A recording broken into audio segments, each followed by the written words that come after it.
Alright, so in this video, getting ready for 5.8, we're going to talk about dimensioning, how to properly dimension an object to meet the needs of this project.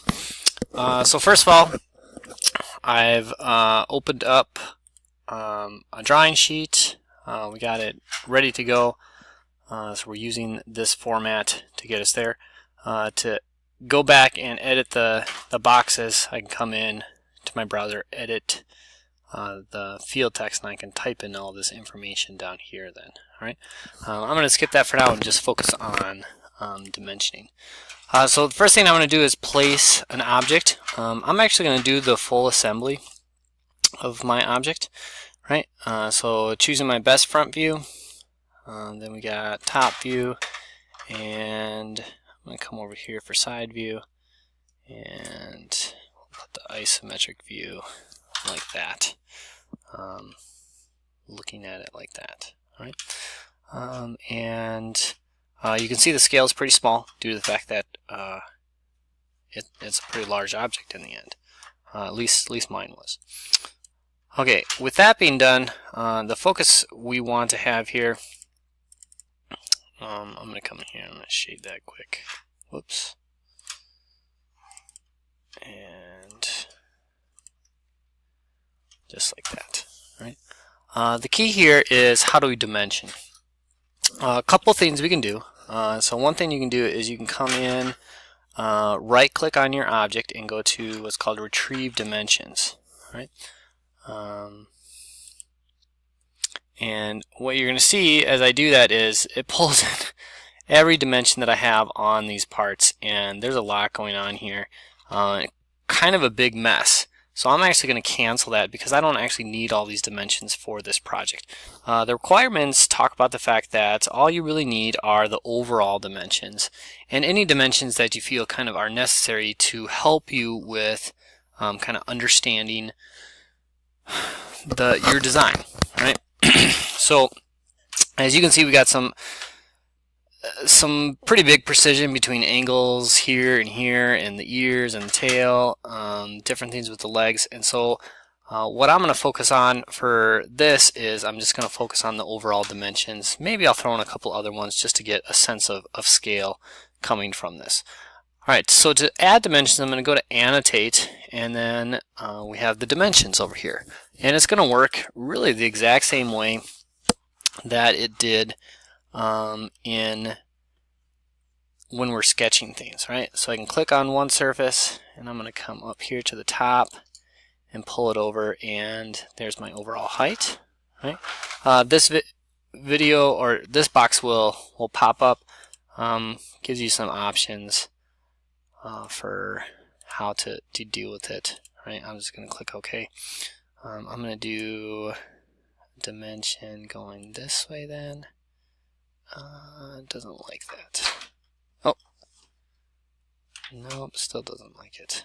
Alright, I'm going to cancel that. Let's see if I can get a base dimension going down. There we go. Alright, so I can get that dimension going like that. Right? And have that. And then for mine, I'm going to just do a couple extra ones just to kind of get a sense of scale of different parts. So I'm going to go like that. Right? And you can see how I'm pulling it away from the object. If you let me just get out of this for a second. Click OK.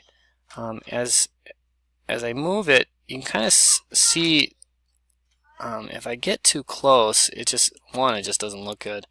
But there's kind of like little spots that it'll just start to snap to. That gives you a sense of means that's a pretty good place to put it. Now that one I think is too close. You definitely want it to come out a little bit more as you work on that, right? So there's some good dimensions there. Now I can go to my other ones. Since we're looking at tipping this thing over, it's going to be good to know this one, so I'm going to throw that one in there as we look at that. Right? So that's how you add dimensions, and you got to think about your overall dimensions as you're working with that. Right?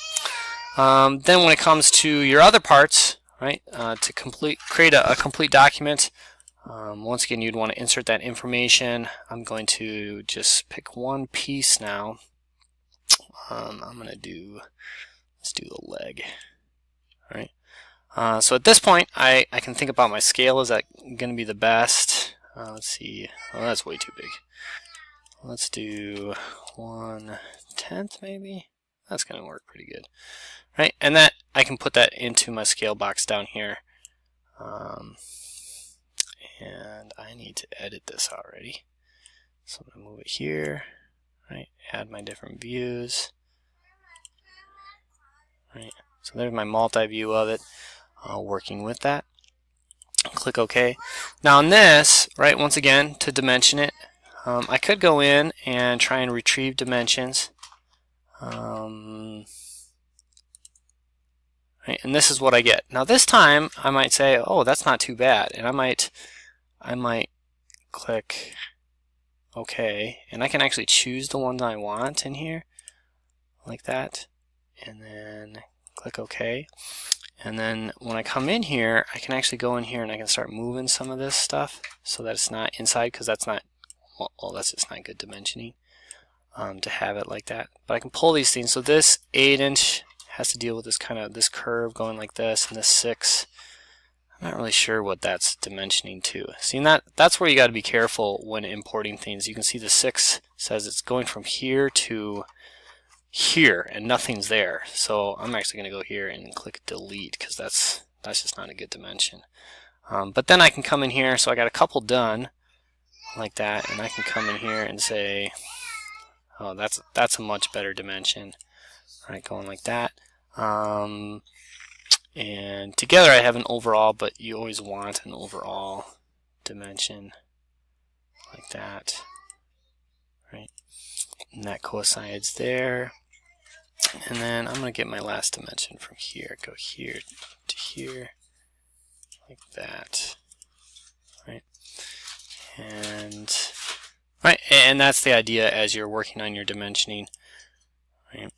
It doesn't have to have every dimension, but kind of key ones that are going to be important, right? I could add this angle dimension in there, different things. It's a complex shape, right?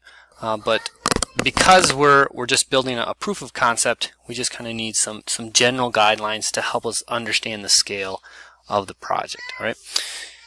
So you keep working on that, building this as you're building your different parts. And if you have questions on this, feel free to ask questions about dimensioning with this. In the end, you would have you'd have one sheet that has your assemblies. Let's see if I can get over to it. Right, so you definitely need one with the assemblies with the overall dimensions, length, width, height, depth, all those things. So you got to have that on those ones.